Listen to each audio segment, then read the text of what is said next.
3 నెలల్లో ఎంతో పర్మిషన్ ఇచ్చారు. 3 నెలలైనా నారదుడు వచ్చాడు. అయ్యా, నీకు అగస్త్యుల వారు ఇచ్చినటువంటి 3 నెలల సమయం అయిపోయింది, నువ్వు వచ్చేసేయి, ఇంద్ర పదవికి మళ్ళీ వచ్చేసేయి అన్నాడు. నాకు ఇంద్ర పదవి కన్నా పంది పదవే బాగుంది అన్నాడు. ఎందుకంటే ఆ మురికి నీళ్లు తాగడం అలవాటు చేసుకున్నాడు, పిల్లల కన్నా అలవాటు చేసుకున్నాడు. ఇంద్ర పదవి కన్నా ఈ పదే నాకు బాగుంది. అవలక్షణాలు అలవాటిన వాళ్ళకి ఎంత చక్కటి మార్గం. అవలక్షణం అలవాటైన నాకు ఇదే బాగుంది అంటాడు. సభాముఖంగా చెప్పకూడదు, కానీ రోజు మత్తు పానీయం తీసుకున్న వాడిని మీరు మాట్లాడారనుకోండి, 2-3 సార్లు 4వ సారి కొట్టడానికి వస్తాడు. దీంట్లో ఉన్న సుఖం నీకేం తెలుసురా అంటాడు. అలాగే స్మోకింగ్ చేసేవాళ్ళని అడిగామనుకోండి, మీకేం తెలుసు సార్, బెర్నార్డ్ షా కూడా స్మోకింగ్ చేశాడు. మనకి ఎగ్జాంపుల్ అనమాట. మనకి పెద్దోళ్ళు అందరూ, అంటే నువ్వు స్మోక్ చేస్తే పెద్దోడు అయిపోతావు. అంటే ఎంత అద్భుతంగా చదువు. ఈ మాయలోంచి నువ్వు బయటపడాలి అని అంటే మాం ఏవ ప్రపద్యంతే, నన్ను ఎవరైతే శరణొచ్చి నా యొక్క అనుభూతిని లోపల రోజు కూడా ఏదో రకంగా నన్ను ధ్యానించినటువంటి వాళ్ళకి వాళ్ళు దీని నుంచి బయటపడతారు. అయితే మరి ధ్యానించడము అనేటటువంటిది ఎలాగొస్తుందంటే అది 19వ శ్లోకంలో వస్తుంది. బహూనాం జన్మనామంతే జ్ఞానవాన్ మాం ప్రపద్యతే వాసుదేవః సర్వమితి సమహాత్మా సుదుర్లభః. బహూనాం జన్మనాం అంతే, చాలా జన్మల తర్వాత వస్తుంది. మీరు రోజున భగవద్గీత పట్టుకున్నారు అని అంటే మీకుండేటటువంటి పనులను వదిలేసి, ఎంత గొప్ప పనులైనా ఎన్నో జన్మల యొక్క సంస్కారం ఇప్పుడు పనిచేస్తుంది. మరి ఇదివరకు భగవద్గీత ఎందుకు పట్టుకురాలేదు? ఇలాంటి ప్రవచనానికి మిమ్మల్ని ఎవరు పిలవలేదు. తోట సుబ్బారావు గారు ఈ కార్యక్రమం పెట్టి నన్ను హైదరాబాద్ నుంచి లాక్కొచ్చాడు.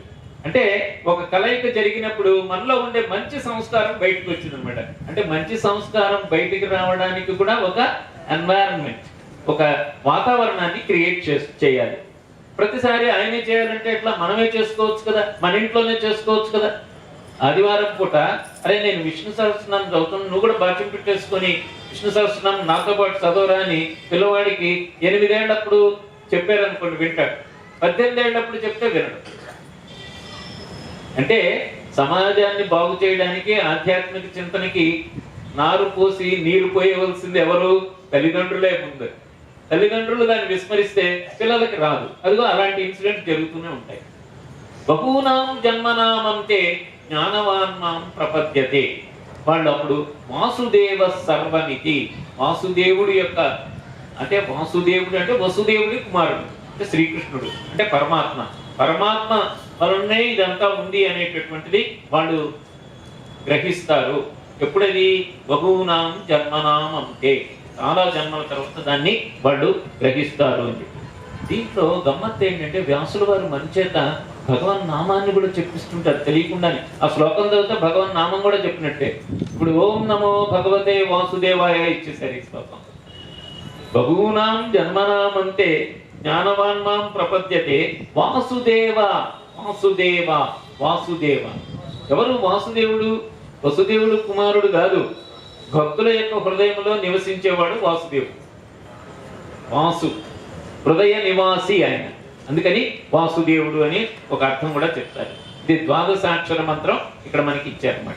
అంటే విజ్ఞాన యోగంలో భగవంతుడి చేతే ఈ సృష్టి, ఈ చైతన్యం అంతా కూడా అండాండంబులు, పిండాండంబులు, బ్రహ్మాండంబులు అన్ని కూడా ఆయన యొక్క చైతన్యమే అని ఎవరు గ్రహిస్తారో, తనలోనూ ఇతరుల్లోనూ ఉండేటటువంటి చైతన్యము భగవంతుడు ఇచ్చినటువంటి చైతన్యమే అని. There is no plurality for consciousness అన్నాడు ఆయన. Consciousness is there. ఎలక్ట్రిసిటీకి ప్లూరాలిటీ ఉంది. అది బల్బులో వెళ్ళినప్పుడు ఎలుగుతుంది, ఫ్రిడ్జ్లో వెళ్ళినప్పుడు చల్లబరుస్తుంది, హీటర్ మీద పెట్టినప్పుడు వేడి చేస్తుంది. ఎలక్ట్రిసిటీ దాన్ని వాడుకునే పద్ధతిని బట్టి ఉంటుంది. ఎలక్ట్రిసిటీని దీనికి ప్లూరల్ ఏం లేదు దాన్ని. అలాగే అందరిలో కాన్షియస్నెస్ ఎలక్ట్రిసిటీ ఉంది. అయితే మనం సెల్ ఫోన్ని ఛార్జింగ్ పెట్టినట్టుగా మనం దాన్ని కూడా కనెక్ట్ చేసుకోవాలి, మనం కూడా ఛార్జ్ చేసుకోవాలి. ఛార్జ్ చేయాలి అని అంటే ఏం చేయాలంటే అనవసరంగా ఆక్యుపై చేసినటువంటి అన్నెసరీ ఫైల్స్ అన్ని డిలీట్ చేయాలి.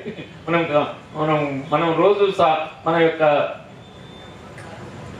ఏమిటది మన సెల్ ఫోన్లో చేసే పనులే అంటే అది మనిషికి పెట్టుకోండి. మన పనికిరాని ఫైల్స్ పనికిరానిటువంటి విషయాలన్నింటినీ డిలీట్ చేయడం, పరమాత్మతో మనం అనుసంధానం అయ్యేలాగా రోజు పొద్దున్న సాయంత్రము 15 నిమిషాలు 30 నిమిషాలు గడపండి. 24 × 60 1440 నిమిషాలు పర్ డే. దాంట్లో భగవంతుడికి నువ్వు కేటాయించవలసింది ఎంత? 30 నిమిషాలు. చేయలేమా? గంటలు మనం వేరే పనుల కోసం వెయిట్ చేస్తాం. ఏదో పార్టీ ఉంది వెళ్తాం, అక్కడికి వెళ్ళి నిలబడతాం, అక్కడ వెళ్తాం, అన్నీ చేస్తాం. సంఘంలో ఉన్నప్పుడు అన్నీ అవసరమే, కానీ ఇది కూడా అవసరం. ఎందుకంటే జీవితం, ఒక జీవితాన్ని పక్షితో పోల్చారు. పక్షికి 2 రెక్కలు ఉంటాయి. 2 రెక్కలు అది చేస్తేనే విహంగం. దాని ఫ్లైట్ బాగుంటుంది, ఆకాశంలో బాగా ఎగురుతుంటే ఆ దృశ్యం బాగా కనపడుతుంది. ఒక రెక్కలా ఉండిపోయినది ఎగరలేదు. నీ జీవితానికి 2 రెక్కలు ఉన్నాయి. ఒకటి ఆధ్యాత్మికత, ఒకటి లౌకికం. నువ్వు రెండిట్లోనూ ఆడించు నీ రెక్కల్ని. నువ్వేం చేస్తున్నావు? లౌకికంలోనే ఎక్కువ ఆడిస్తున్నావు. అప్పుడు ఏమవుతుందంటే దాన్ని ఏమన్నారంటే ఒక పక్షములు కలది పక్షి. పక్షము అంటే రెక్క అని అర్థం అనమాట. కాలానికి కూడా రెక్కలు ఉన్నాయి. శుక్లపక్షము, కృష్ణపక్షం రెక్కలు కాలస్వరూపుడు ఎగురుతున్నారు, వెళ్ళిపోతుంటాయి. అట్లాగే నువ్వు ఈ ఒక పక్షమే నీకు ఎగురుతూ ఇంకొక పక్షం లేదనుకో, పక్షవాతము వస్తుంది. ఏమొస్తుంది?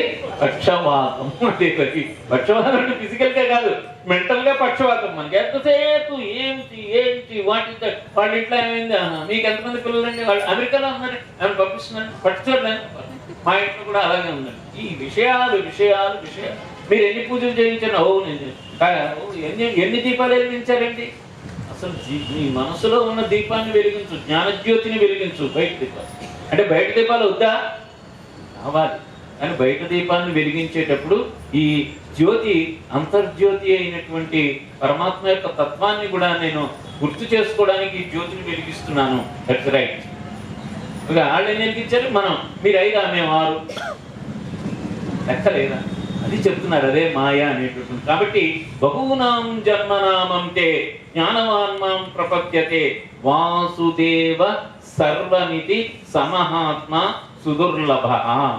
అలాగా ఉండేటటువంటి భావన చేసేటటువంటి మహాత్ములు చాలా కష్టం.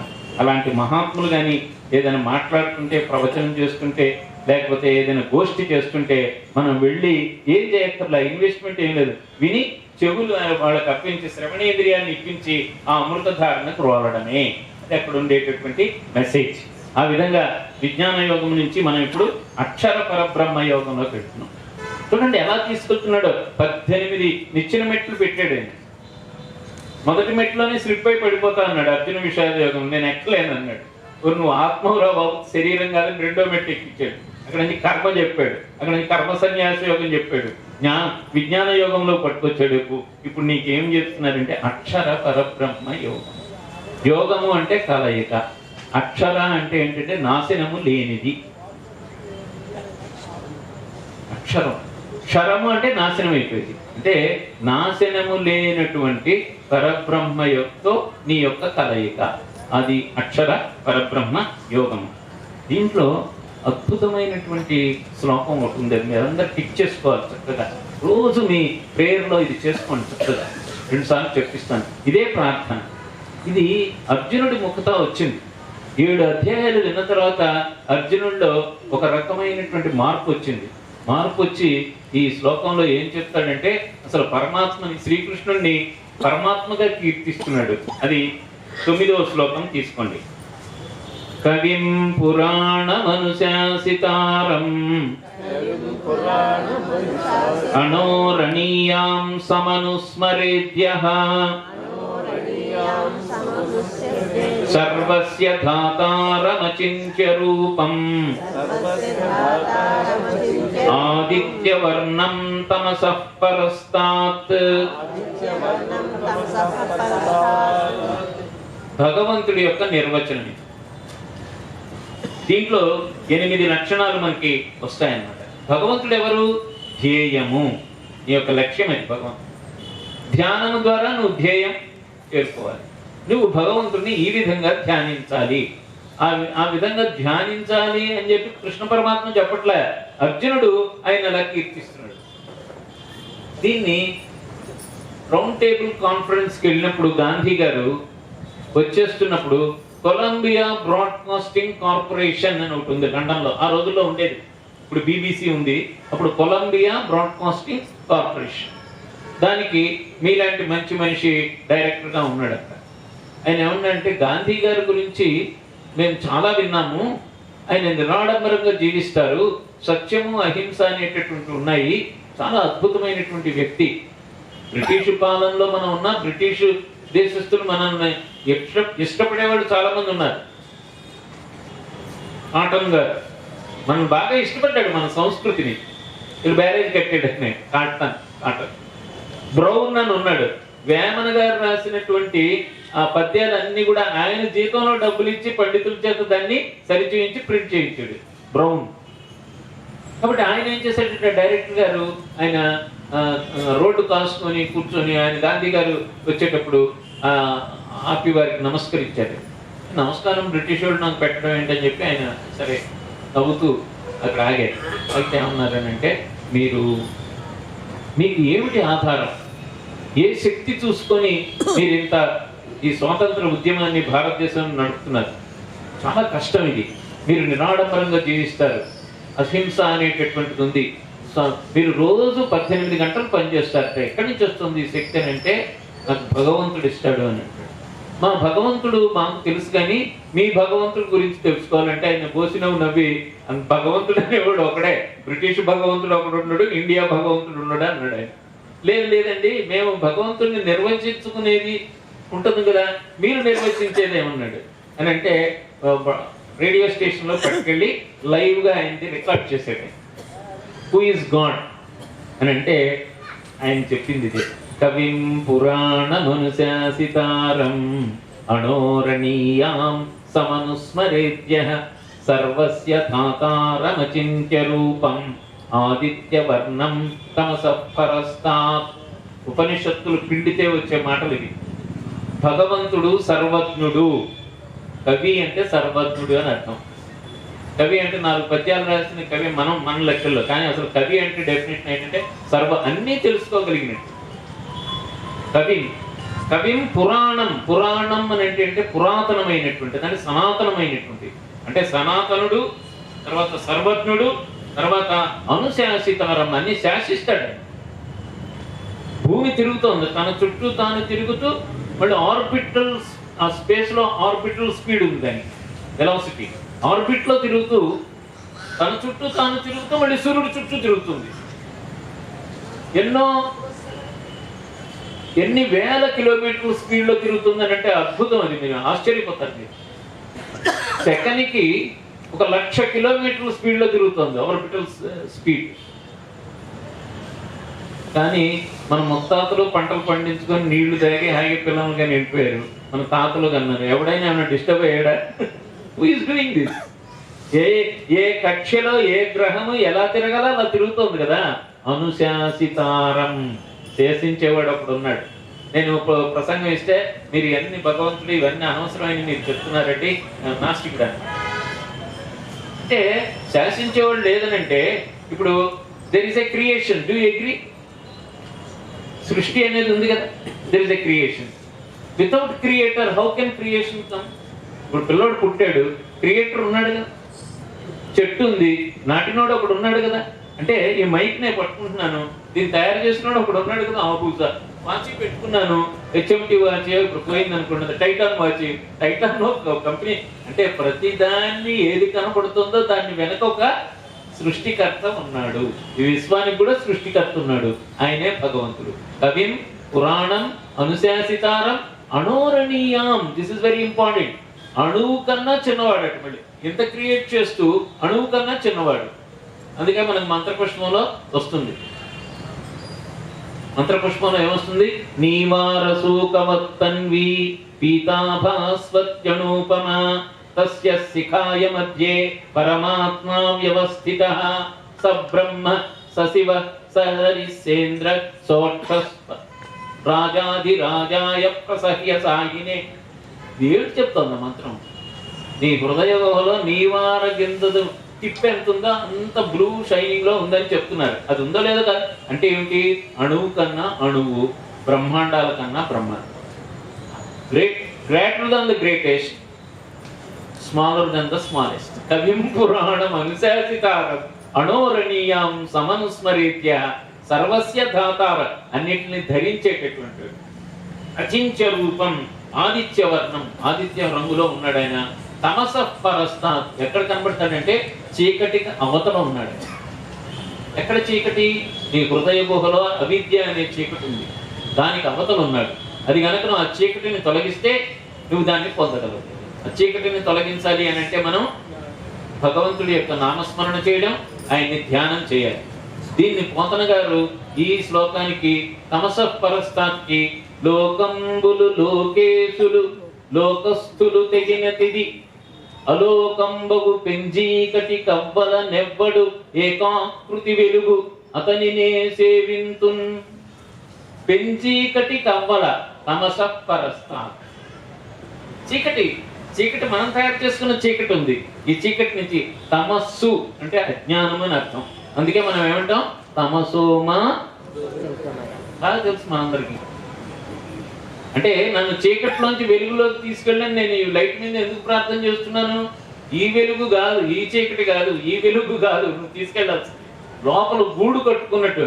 అచ్చపు చీకటింబడి గృహవ్రతులై విషయ ప్రవృత్తులై చచ్చుచు పుట్టుచున్ మరల చర్విత చర్విణులై. చర్విత చర్విణులు చావడం పోవడం అచ్చపు చీకటి అన్నట్టు. వాళ్ళకి నిజేచ్ఛనైన పరులు చెప్పిననైన కానలకు నేగిననైన హరి ప్రబోధముల్. ఆ చీకట్లో కొట్టుకునేవాడికి అరే వాసుదేవా అని ఉంది, భగవద్గీతలో ఇలా ఉందనంటే వాడు ఒప్పుకోడాడు. అచ్చపు చీకట్లో ఉన్నాడు ఆయన. యా నిశా సర్వభూతానాం తస్యాం జాగ్రత్త సంయమి. మనం సాంఖ్యయోగంలో చెప్పుకున్నాం. చీకటి, ఆ చీకటిలోంచి బయటపడాలి అంటే భగవంతుడి యొక్క నిర్వచనము ఈ 9వ శ్లోకంలో ఉంది. మీ పూజలో ఇది భాగంగా చేసుకోండి. కవిం పురాణం అనుశాసితారం అణోరణీయాం సమనుస్మరేద్య సర్వస్య ధాతారమచింత్య రూపం ఆదిత్యవర్ణం తమసః పరస్తాత్. ఇది శిష్యుడు గురువు గారికి చెప్తున్నాడు. ఇది కృష్ణుడు శ్రీకృష్ణ పరమాత్మ ఒక నవ్వాడు, లైన్ లో పడ్డాడు, తత్వంలోకి తెలుసుకుంటున్నాడు అని చెప్పి ఆయన ఏం చేశాడనంటే, బాబు ఇదే కాదు ఇంకొక అద్భుతమైనటువంటిది నీకు చెప్తున్నాను అని చెప్పి 13వ శ్లోకంలో ఆయన ఇస్తున్నారు. మీ అందరూ కూడా గుర్తుపెట్టుకోవాల్సింది, జీవితాంతం ఆఖరి శ్వాస వరకు గుర్తుపెట్టుకోవాల్సినటువంటి టెక్నిక్ ఒకటి ఇస్తున్నట్టు. చూడండి ఎంత ఫ్రీగా టెక్నిక్స్ దొరుకుతున్నాయో మీకు ఇక్కడ. అది ఎన్నో శ్లోకం అంటే 13వ శ్లోకం. ఓమిత్యేకాక్షరం బ్రహ్మ వ్యాహరన్ మాం అనుస్మరన్ యః ప్రయాతి త్యజన్ దేహం సయాతి పరమాం గతిం. సయాతి పరమాం గతిం. అతను పరమమైనటువంటి స్థితిని అతను పొందుతాడు. ఎవరు పొందుతారు? ఓం ఇది ఏకాక్షరం బ్రహ్మ. అందరూ ఓం అని ఎందుకంటారు? ప్రణవము. ఏ దేవుడి పేరు తీసుకొని మీరు వ్రతం చేయండి, యజ్ఞం చేయండి, ఓం ముందు ప్రీఫిక్స్ చేయాల్సిందే దానికి, అంతే కదా. ఓం నారాయణ, ఓం కేశవాయ, ఓం ఓం ఓం ఓం అంటున్నాడు. ఓం యొక్క విశిష్టతని ఈ శ్లోకంలో చెప్తున్నారు. ఓం ఇత్యేకాక్షరం బ్రహ్మ. ఓంకి అంత విలువ ఎందుకుంది అని అంటే అది మొదటి ఉద్భవించినటువంటి శబ్దం క్రియేషన్. దాంట్లో 3 మాత్రలు ఉన్నాయి, ఆ ఉ మా. అందుకే ఓం అంటే ఓడలో ఓం లాగా పలకూడదు. నాభి నుంచి ముందు శ్వాస తీసుకొని నాభి నుంచి ఆ ఊ మా 2 సౌండ్ అవ్వాలి. ఆ అంటే క్రియేషన్. మీరు ఏ ఆల్ఫబెట్ లో తీసుకున్నా ఫస్ట్ వర్డ్ ఆయే ఉంటుంది, కాకపోతే ఇంగ్లీష్ వాళ్ళకి ఏ ఉంటుంది. చలి కనుక వాళ్ళకి ఆ అనపోయి ఏ. అలాగే ఉర్దూలో కూడా అన్నింటిలో ఆల్ఫా అని ఉంటుంది. Greek language alpha beta gamma అంటానే వాళ్ళ ఆల్ఫబెట్స్ అది. సో ఆ అనేది ప్రథమ అక్షరం. ఇది అది నీకు ఆ అనేటటువంటి సౌండ్ ఎప్పుడొచ్చిందో అది క్రియేషన్. ఊ అంటే ఎక్స్పాన్షన్. క్రియేషన్ అయిన తర్వాత ఎక్స్పాన్షన్. ఊ